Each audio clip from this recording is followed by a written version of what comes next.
This episode is brought to you by Shopify. Selling a little or a lot?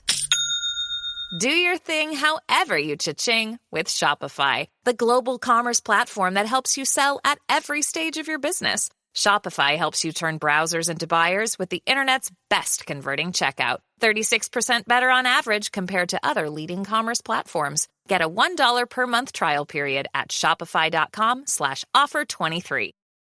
Hey, I'm Ryan Reynolds, owner of Mint Mobile, with a message for everyone paying big wireless way too much. Please, for the love of everything good in this world, stop. With Mint, you can get premium wireless for just $15 a month. Of course, if you enjoy overpaying, no judgments, but that's weird. Okay, one judgment. Anyway, give it a try at mintmobile.com/switch. New activation and upfront payment for 3-month plan required. Taxes and fees extra. Additional restrictions apply. See mintmobile.com for full terms. This episode is brought to you by Shopify. Selling a little or a lot?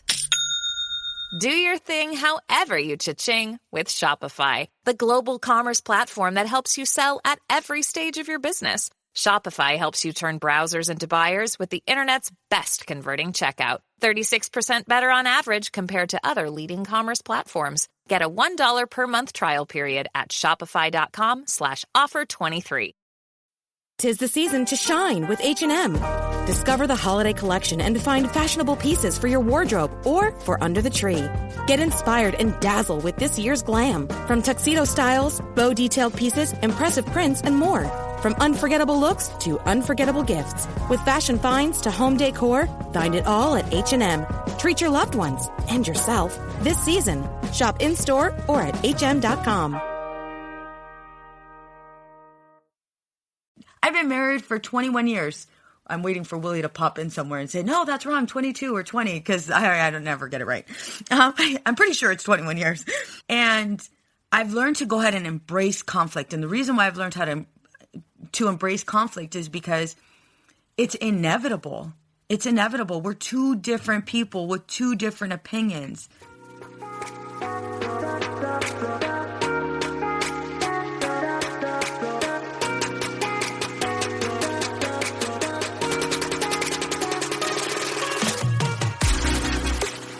Have you ever thought, how did I manage to lose myself?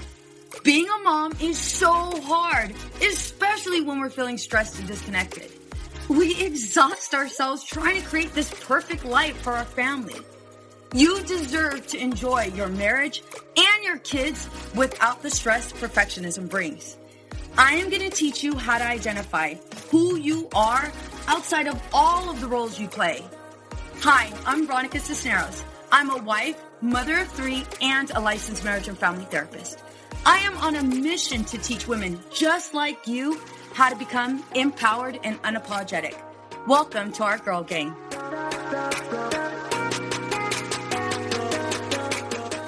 Hey ladies, welcome to Empowered and Unapologetic. I'm your host, Veronica Cisneros.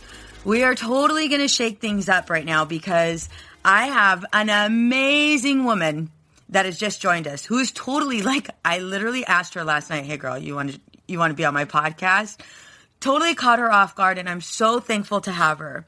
So today's guest is a 39-year-old woman who is married for 29 years, who has been married, I totally promoted you, girl, who has been married for 12 years with tons of hobbies.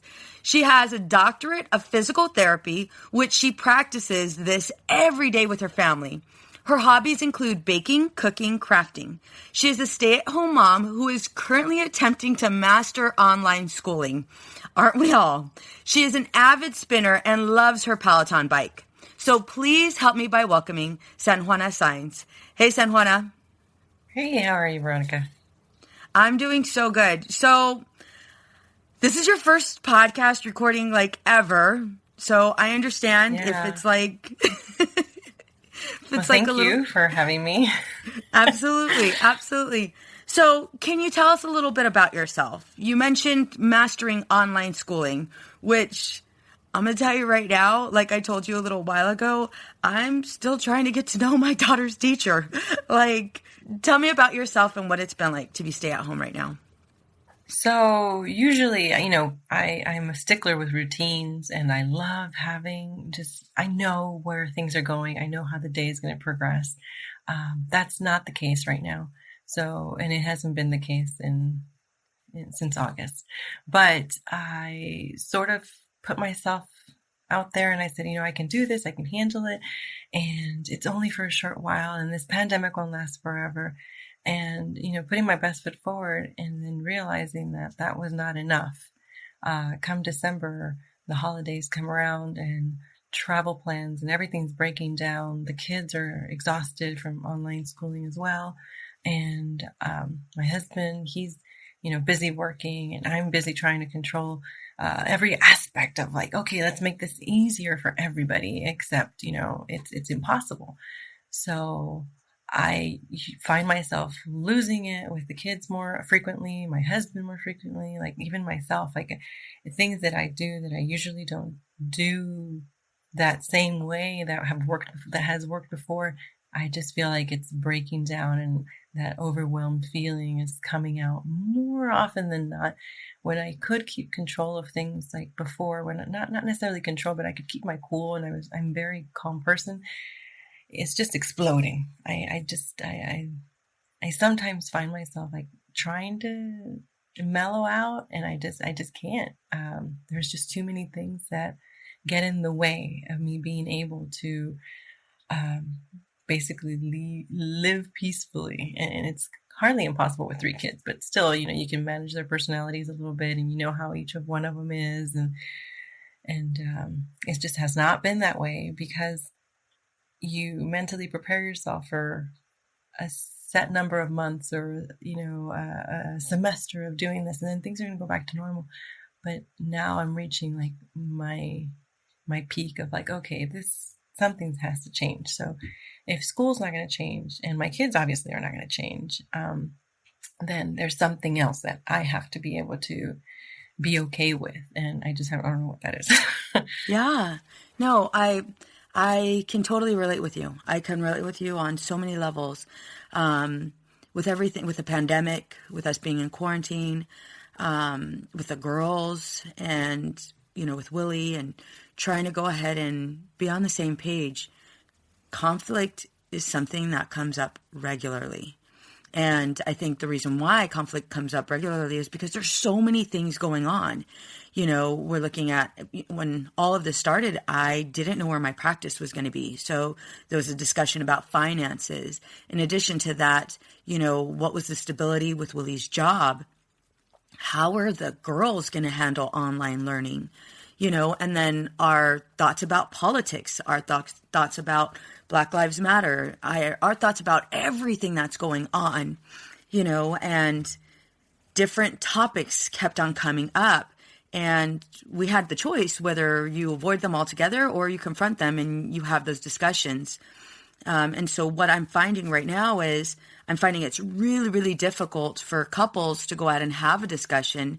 And so what most women will do, and if I can read your quote, it's on our mistake number 3, which is what we're focusing on today.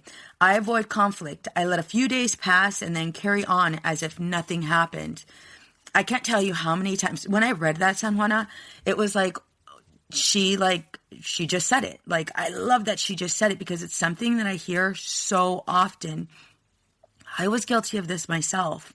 And what I realized, not only from being a therapist, but also being a wife and just working with others, is holy crap, the damage it does, not only to ourselves and our self-esteem, but what it does to our relationships. It ends up building up all of this resentment we don't even know we have. Yeah. We're not even aware of. Yeah. When I wrote that, I know, and it happens a lot. I know I took something that I learned and then I just applied it to everything. So I learned a while back to ask myself, is it a fire? And it was. And so then I just applied that to a lot more things, I was like, well, he's grumpy, or they're just rambunctious. It's not a fire. Or, I'm really overwhelmed with this work and I feel like I need help, but it's not a fire. So I didn't ask for help. So I didn't tell them to stop. So I didn't say, hey, your attitude's really bothering me. I just kind of like kept saying that to myself to the point where it's like, okay, wait a minute. It's a fire in me. Like now I'm on fire. Yes. And so instead of shutting down what I usually do, I just shut down. I'm like, you know what? It's not that important. I'll just, we'll just get over it. And, he's probably just hangry and, kind of make excuses for that behavior instead of saying something that would truly just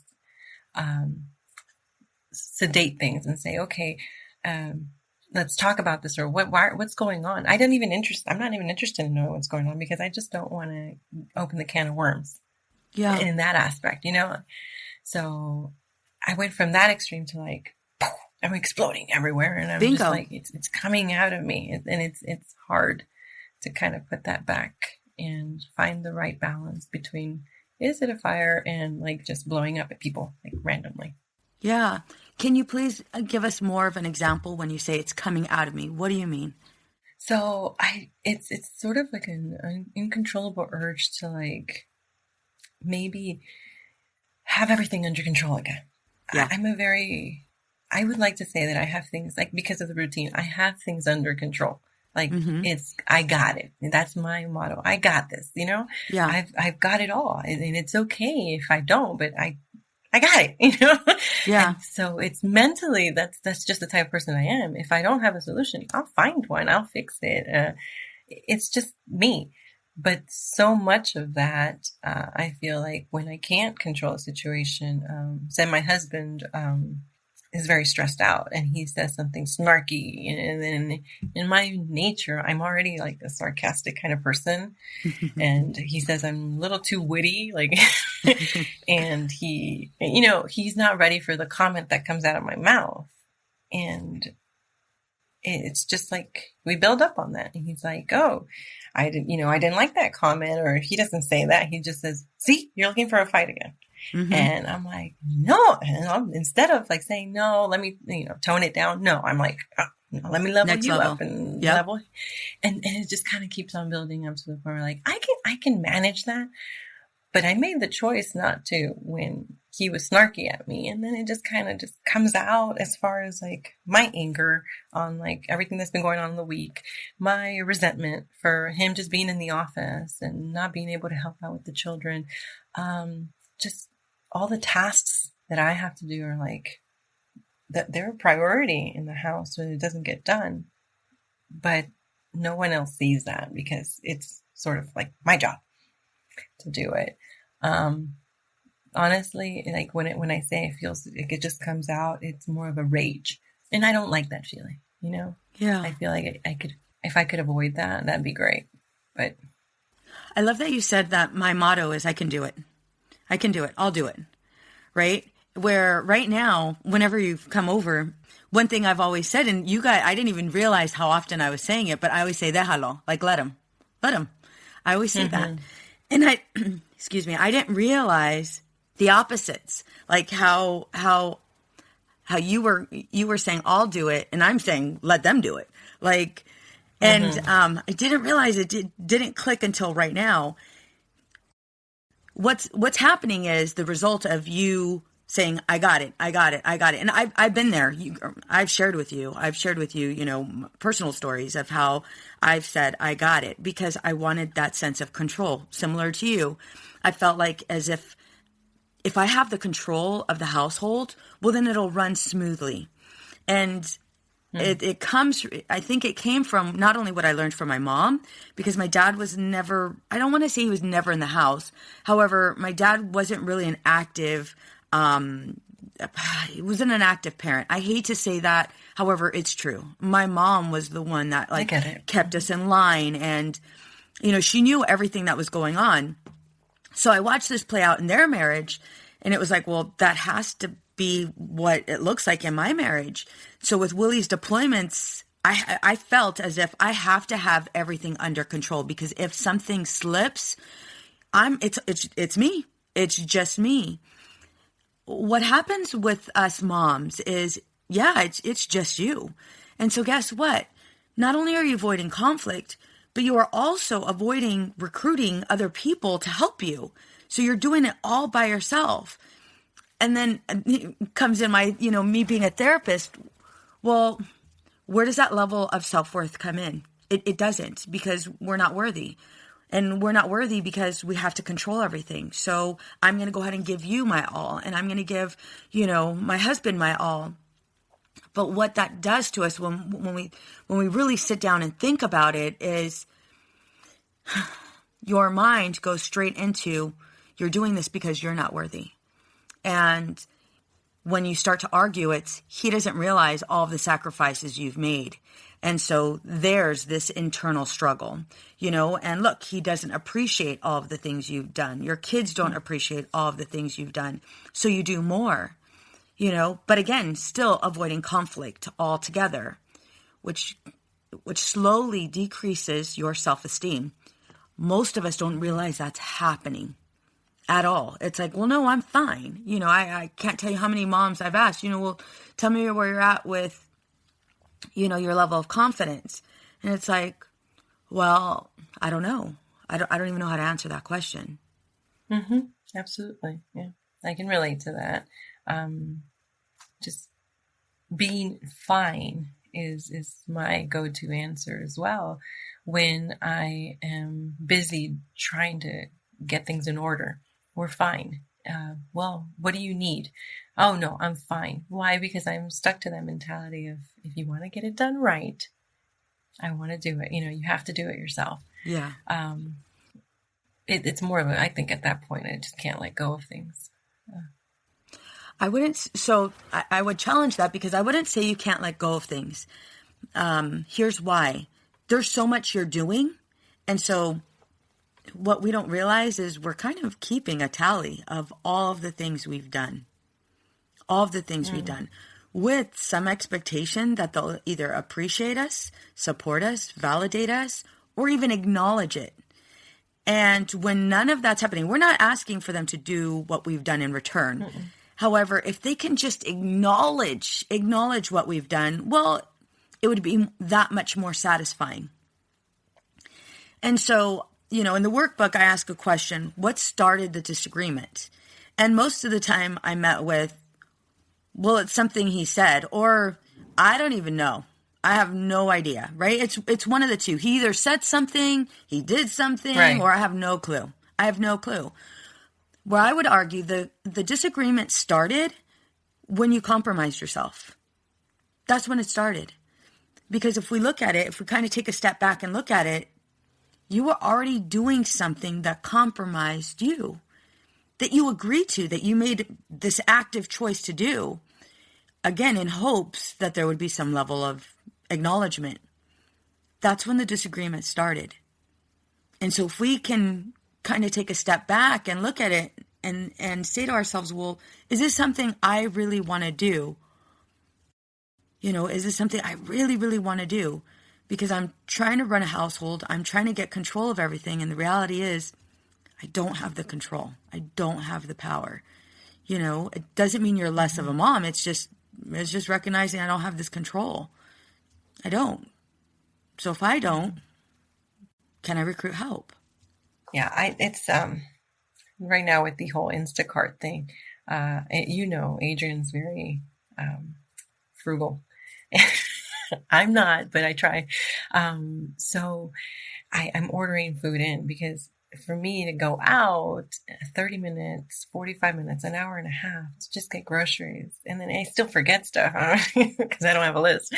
But I come back and there's stuff that needs to get taken care of when I come back. So then I was not only rushing at the store, I'm rushing here at home, and I'm rushing to get lunch in, and I'm rushing to get them back online, and I'm rushing to get the baby down, and I'm just rushing all day long. So I started doing Instacart, and I've ordered stuff, and he's sort of like, it's a little more expensive when you order from Instacart. And he's got some valid points. And I'm like, well, I think I'm going to value my time here more with you guys. And instead of rushing and trying to get into an accident of sorts, I think that I needed to do that this week. And he's like, okay, and that's it. But having responded that way, I get it, it went by really smoothly. Usually that's not the response. Usually my response is like, well, then you go to the grocery store, Yeah. Yeah. And well, I've done enough and I've had this and I have to do that and da da da da.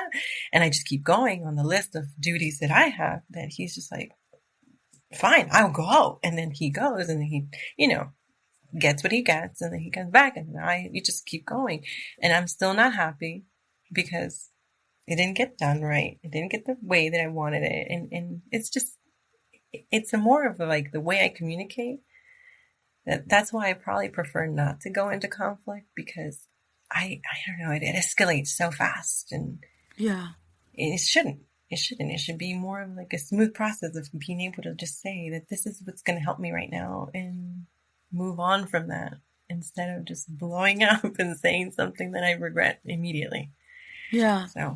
So take me there. So when you're trying to tell him the 50,000 reasons why it's better for you to, shop with Instacart versus Go, I want you to identify the emotions that are there. Like, you're not saying I'm going to spend extra money just because. I'm not doing this just to piss you off. I'm doing this because I have so much on my plate. So what are the emotions that you're currently experiencing when you're attempting to go ahead and communicate your reasons for taking that action? I think initially it's just a sense of like, I'm overwhelmed. I'm overwhelmed with, in my head really, because, it's an overwhelming feeling of like, I have to, it's not like I need to or I want to. No, I have to get things done. It's the pressure that I have on me personally to make sure the kids get fed, or make sure that I'm there when the baby wakes up from a nap. Why? Because he's on a call. So I'm thinking ahead for everybody else. I'm thinking ahead for when the kids get snacks, and how dad's going to be in a meeting at that time, and how, when I put the baby down, how it fits perfectly into the morning schedule for the routine, for the kids' classes, and I can help the little one. I'm thinking ahead, so that frustration of not being able to get that done just because I got to go to the grocery store. We got to eat, it's more frustration. And then it's like a fear of like, okay, something's going to break down when I'm gone. Like, because these gears don't turn themselves. That's my thought. I love that these you said that. These gears need me. Yeah. So something's going to break down. And when I come back, I'm going to be, met with, I'm hungry. I peed on myself, or, the 5-year-old one. It's just, he's got ideas and he does things and he talks without being talked to in class, but and the baby's awake and my husband's coming out and saying the 3 kids need something, and, I'm in a meeting. And so that's my fear. Like, I can't leave the house because they need me to run the gears, So that's why it's a lot of frustration. It's a lot of overwhelming feelings of like this fear that something's going to break down and then we're going to be off track for that day, Yeah. So the next question I would ask is, what are your thoughts? And you've kind of just hit on them. My thought is, with me being gone, the house is going to turn into shambles. It's going to impact my husband while he's in a meeting. It's going to interrupt his meeting. It's going to frustrate him even more. When I come back, I'm going to be met with an argument, or why didn't I catch this? And I'm left with all of these emotions and all of these thoughts, and all of that I want to avoid altogether. Hence the reason why ordering online is easier. It's more effective. And yet my husband feels like I'm against him, or I'm not in line with the finances. A budget. Yeah. And now I'm looking like the one that's resistant versus part of the team. Right. Yeah. All of those thoughts are a couple things. They're irrational thoughts. I'm not saying they're not true, because some of them, I'm going to tell you right now, yeah, he's probably thinking all of those things. You know what I mean? However, here's why they're irrational. Because a lot of them are this form of mind reading. We're attempting to go ahead and read his mind. And why are we attempting to read his mind, right? We're attempting to read his mind. And the reason why we're attempting to read his mind is to avoid conflict. Mm-hmm. All of this surrounds avoiding conflict. And so my question is, what's wrong with conflict? It's healthy. Don't get me wrong. It sucks. I know you're about to give me the crazy eyes, but like, I know it sucks. Believe me. I mean, I've been married for 21 years. I'm waiting for Willie to pop in somewhere and say, no, that's wrong, 22 or 20, because I don't never get it right. I'm pretty sure it's 21 years. And I've learned to go ahead and embrace conflict. And the reason why I've learned how to embrace conflict is because it's inevitable. It's inevitable. We're two different people with two different opinions. So if I was to ask you, Sanjuana, like, jump in. Like, allow the argument to happen. Not where you're playing games, not where you're trying to one-up somebody, but like what comes up for you even when I say that. Like, lean in. Let's let it happen. It's more of a, how often is this going to happen? Because I get tired of conflict, you know? You get tired. It's emotionally taxing to be in that state of like, okay, come on, bring it to me. Like, what's next? Yeah. And it's an exhausting feeling to kind of be walking on eggshells to see, oh, when is the next one? And I don't like it. So I'd rather, modify and make sure that it doesn't happen before we get there. Or maybe it's just a form that I communicate with him. Like, I feel like if I were armed with like the appropriate response to what he's saying, then I, would probably avoid it altogether. Sort of like, well, I needed this because X, Y, Z. I usually don't go there. I usually just pop right into it. And without even understanding, like what you just explained about all the stuff that's going on behind the scenes. And the reason why I needed to go through Instacart, for example.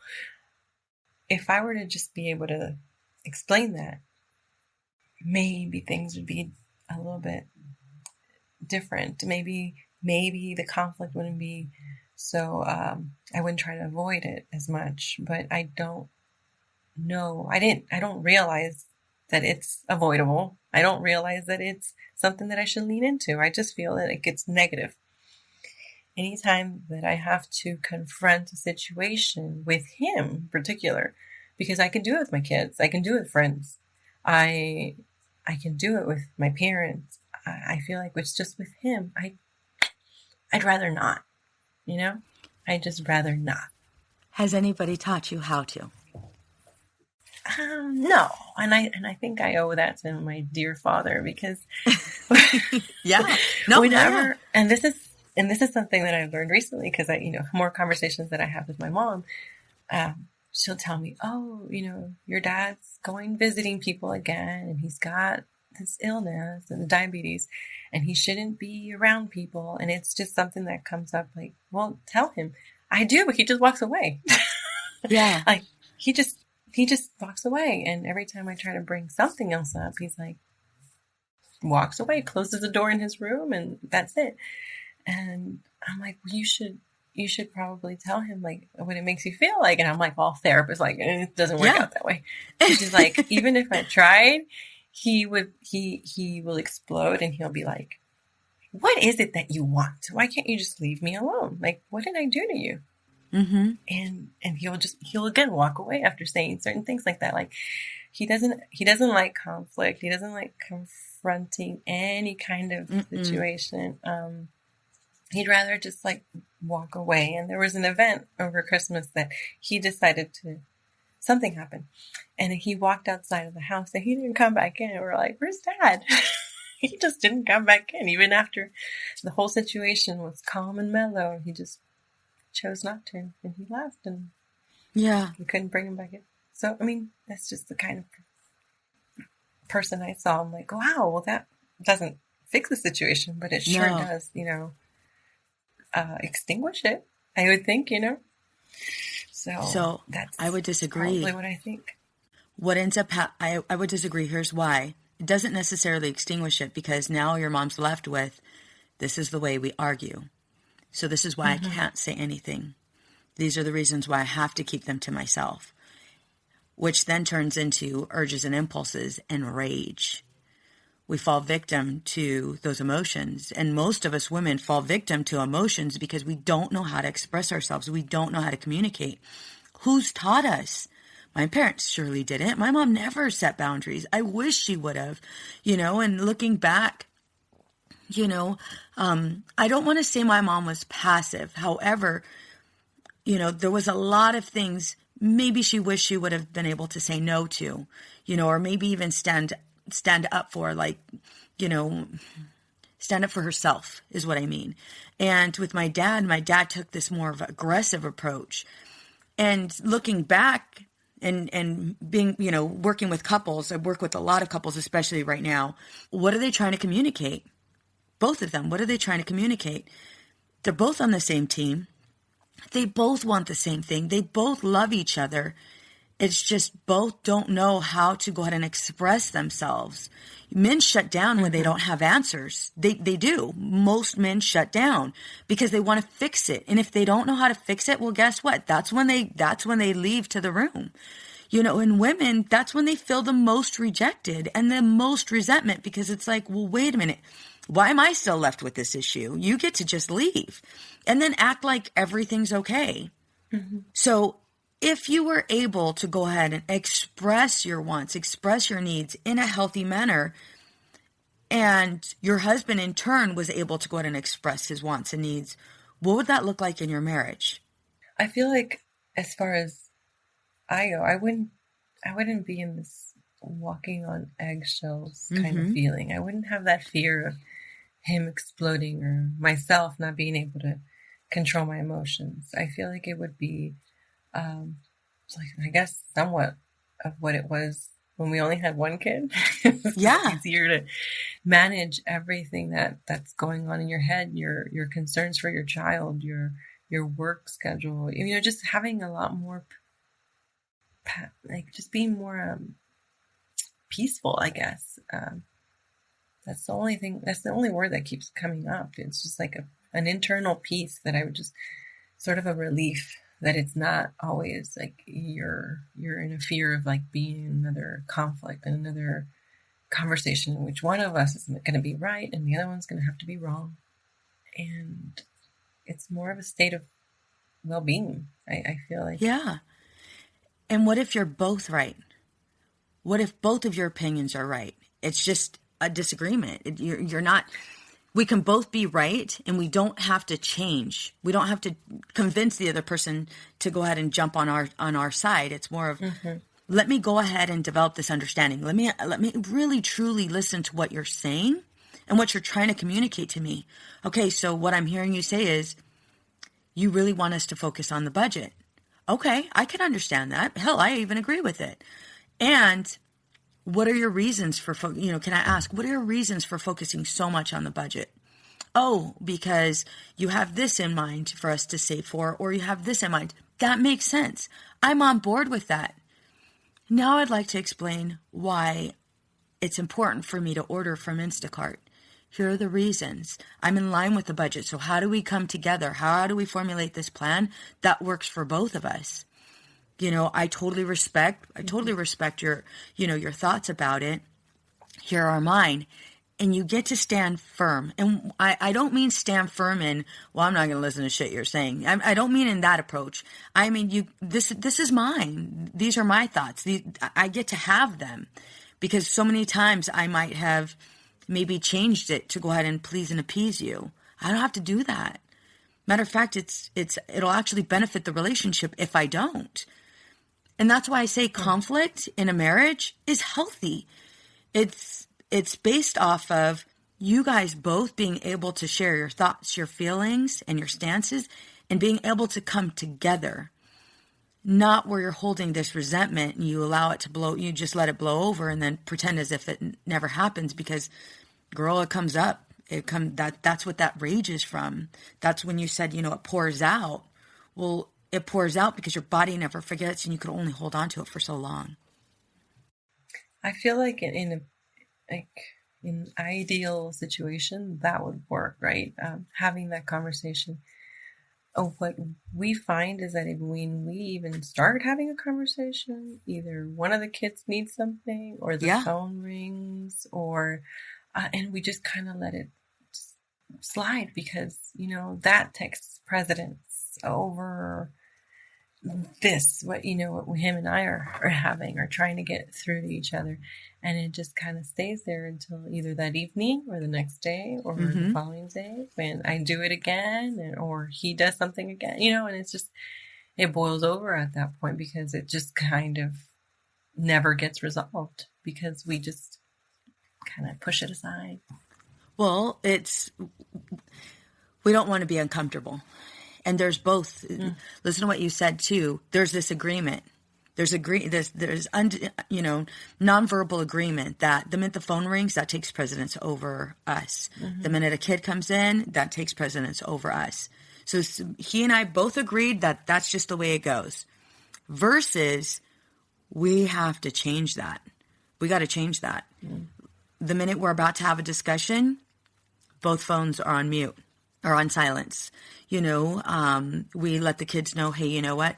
We need a good 20, 30 minutes. I'm going to set a timer or whatever works well for your family. But mom and dad aren't to be interrupted unless it's an emergency.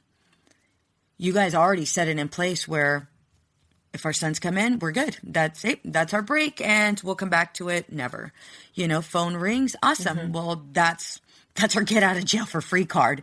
You know what I mean? So there's already this nonverbal agreement. And that's also what we need to change. We have to address that because you're both avoiding, and I've been guilty of this too. You're both avoiding the feeling that you're left with when you're not seeing eye to eye. But if you could just get past that hump, listen to understand, and truly, truly challenge what you've been taught about communication with your family, it leaves you in this vulnerable position. And none of us like to be vulnerable. But what we really, the benefit of doing all of that is recognizing, holy moly, we're on the same team.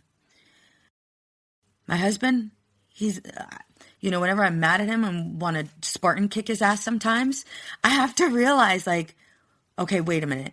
He's not, I get upset because maybe he's not seeing something as important as I'm seeing it, or he disagrees with it. And it's like, are you freaking kidding me? Okay, so I need to take emotions out. I recognize that they're there, but literally take emotions out and get to the bottom of it. Is he really against me?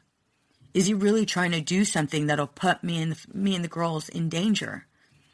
Or is this just a different idea that hasn't really computed in my head yet and I need clarification? Because when I take that approach, I no longer want to Spartan kick him, and then I think he's the sexiest man alive. Do you see what I mean? It literally takes me getting out of my own head and just continue the mind reading. And I don't want to say convince myself, but realize, we're both on the same team. It's just the perspective. I think that Yes, understanding 100%. His perspective on things. Bingo. And his perspective is right for him. It doesn't have to be right for me. I can understand it though. And I can still do it the way I want. So many instances where it's been an issue of perspective. And when we actually do communicate that, I can totally see his point. And he's like, well, I didn't know all that had happened before. Bingo. So we're here. And then we're both back on the same page. But again, we need to set those boundaries with the kiddos and give ourselves that time to really talk through what each other's perspective is on the situation. So no more get out of jail cards. We're going in. We're going in. We're confronting it, and we're doing it together. Yeah. Yay! Listen, it's still gonna feel a little rocky, and this is the biggest reason why. I don't know if you know, but every Monday at 8:00, I'm going to be on the Facebook group. And I've already, given women this workbook. And if you haven't received it already, I want you to go on empoweredandunapologetic.com/episode 47, and you'll get your copy there. But this is the reason why I'm doing it with the ladies and why I wanted you on, because We get so emotional. We do. And emotions are great. We have to control them though. And I'm not saying that our arguments, conflict is all of our fault. No, but we do have to acknowledge our part in it. And our part is avoiding it. Our part is letting it just kind of happen. And then 3 days from now, we're good, you know? I feel another part that we sort of need to hit on is the fact that that emotion comes out of our eyes, and then we look like crazy people. Oh yeah, all day. They're not even really there as to what is going on. What did I do to make her cry? Now I want to fix it. And when we're just like, I need to get this out and vent it. Yeah. But as I'm venting it, I can't control my emotions because I'm literally like crying through my words, and then is it even computing to him that this is a problem? Or is he going to say, oh, it's that time of the month again? It's, it's that kind of crazy hormonal thing that's going on, as opposed to like, this is legitimate. She's having a problem with it. And we need to fix it. Well, he's so used to you having it. I got it. Yeah. He doesn't even know what the hell you got, but he knows that the house seems to run really well. I remember, I don't want to take up too much of your time either. I want to make sure we wrap up soon. But I remember with Willie, when he started helping out and I started to let things go, it was like, holy moly, this is a lot. The school wants what? They want, he's like, I feel like I have to give blood because they're asking for so many documents. He had no idea that it was so much work, and he had no idea because I did it all. He had no idea what it took to make a doctor's appointment and the questions you have to ask the doctor. Had no clue. He thought you just showed up and the doctor already knew what was going on because you gave him symptoms. He had no clue because I never gave him the opportunity to go out and do it. He had no clue what our finances looked like. He had absolutely no clue what it looked like to buy a house or buy a car. You want to know why? Because I was the negotiator. I was the one who did everything with regards to contracts. No clue. All he had to do was sign. So Adrian has no clue all of the pressures that are on your shoulders.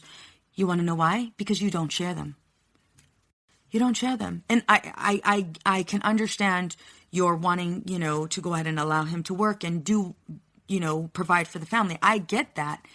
However, if you would allow him in, how beautiful the relationship would be, because he'd have an understanding and there'd be a level of awareness. Mm-hmm. Yeah. Awareness.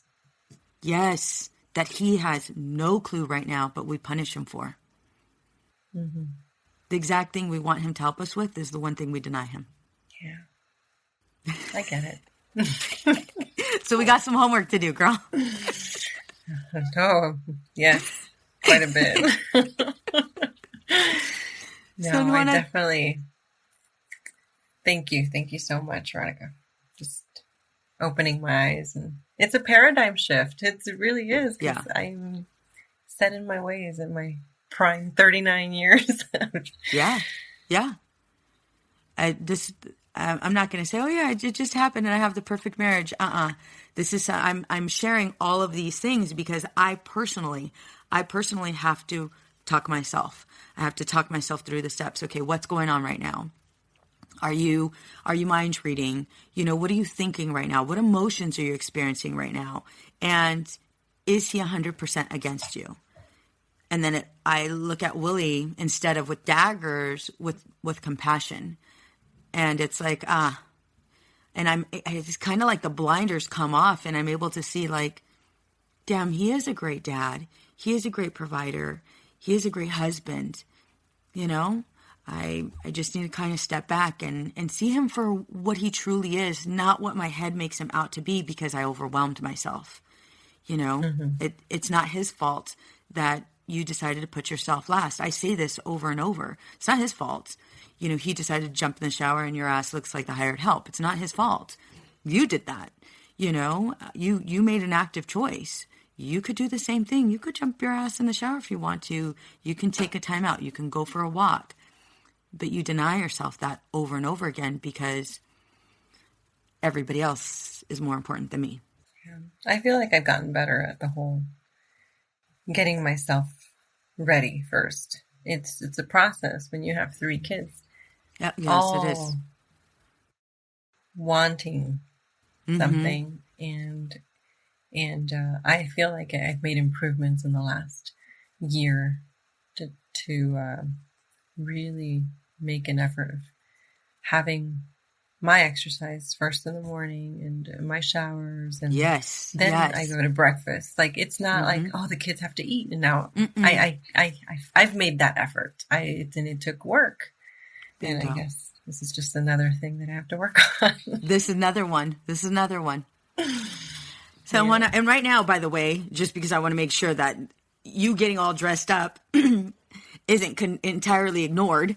Right now, I definitely look like the hired help, not even brushed hair, and Sanjuana is all makeup, looking ready to go.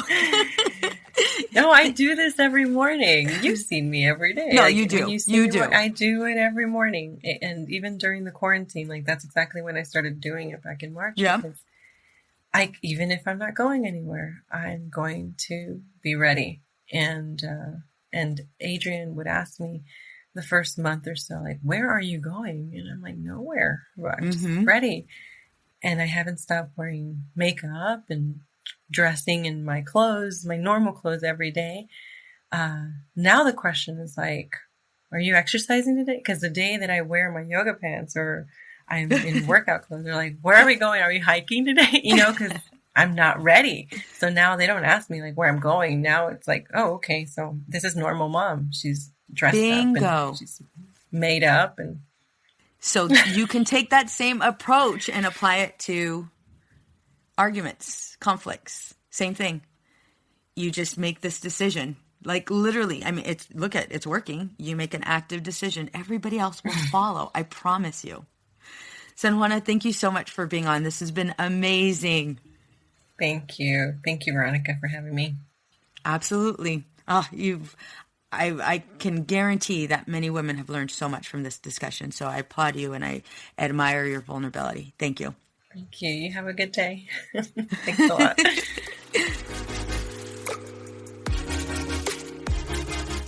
Empowered and Unapologetic is part of the Practice of the Practice Podcast Network, a family of podcasts that change the world. To hear other podcasts like the Bomb Mom Podcast, Beta Male Revolution, or Imperfect Thriving, go to practiceofthepractice.com/network. What's up, ladies? Just want to let you guys know that your ratings and reviews for this podcast are greatly appreciated. If you love this podcast, please go to iTunes right now and rate and review. Thank you, guys. Many women lose their own identity in the shadow of being a mom and a wife. We are a community of women who support each other. We leave perfectionism behind to become empowered and unapologetic. I know you're ready for the next steps. If you want to become empowered and unapologetic, get my free course, Unapologetically Me, over at empoweredandunapologetic.com/course.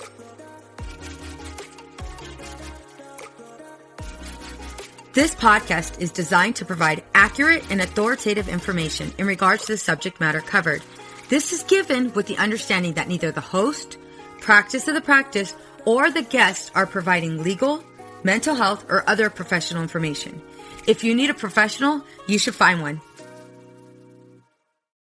Hey there, this is Casey McGuire Davidson, host of the Hello Someday podcast. I'm an ex-red wine girl turned life coach who helps busy women change their relationship with alcohol. I spent 20 years climbing the corporate ladder while drinking a bottle of wine a night to unwind. In the Hello Someday podcast, my goal is to teach you the tried and true secrets of creating and living a life you don't want to escape from. Each week, I'll bring you tools, lessons, and conversations to help you drink less and live more. I'll teach you how to navigate our drinking-obsessed culture without a buzz and how to turn the decision to stop drinking from your worst-case scenario to the best decision of your life. You can find new episodes of the Hello Someday podcast every Thursday, wherever you listen, and I hope you check it out.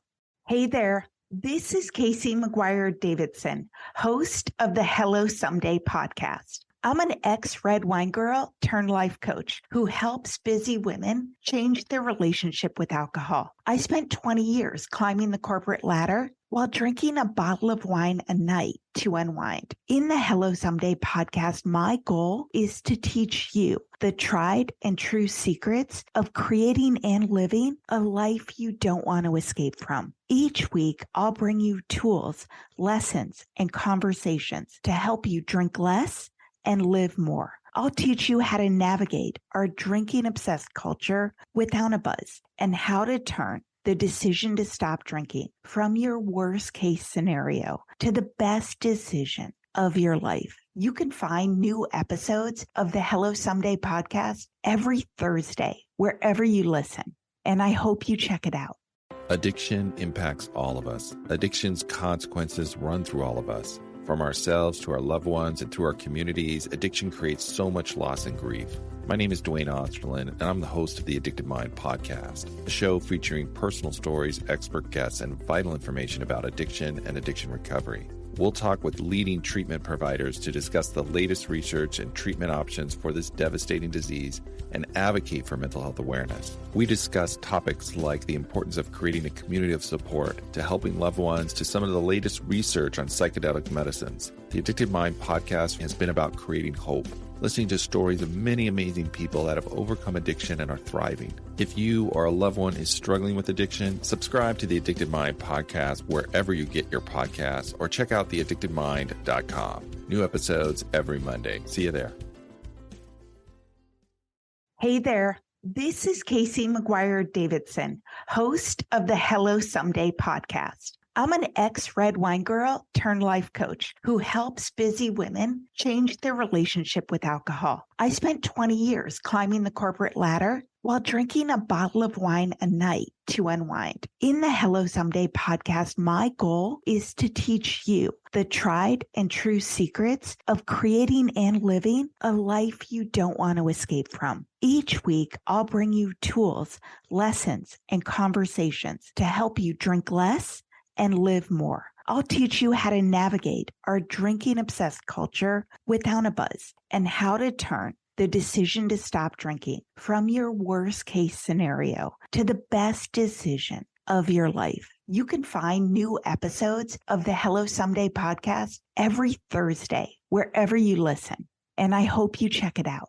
Addiction impacts all of us. Addiction's consequences run through all of us. From ourselves to our loved ones and through our communities, addiction creates so much loss and grief. My name is Dwayne Osterlin, and I'm the host of the Addicted Mind podcast, a show featuring personal stories, expert guests, and vital information about addiction and addiction recovery. We'll talk with leading treatment providers to discuss the latest research and treatment options for this devastating disease and advocate for mental health awareness. We discuss topics like the importance of creating a community of support to helping loved ones to some of the latest research on psychedelic medicines. The Addicted Mind podcast has been about creating hope, listening to stories of many amazing people that have overcome addiction and are thriving. If you or a loved one is struggling with addiction, subscribe to the Addicted Mind podcast wherever you get your podcasts or check out theaddictedmind.com. New episodes every Monday. See you there.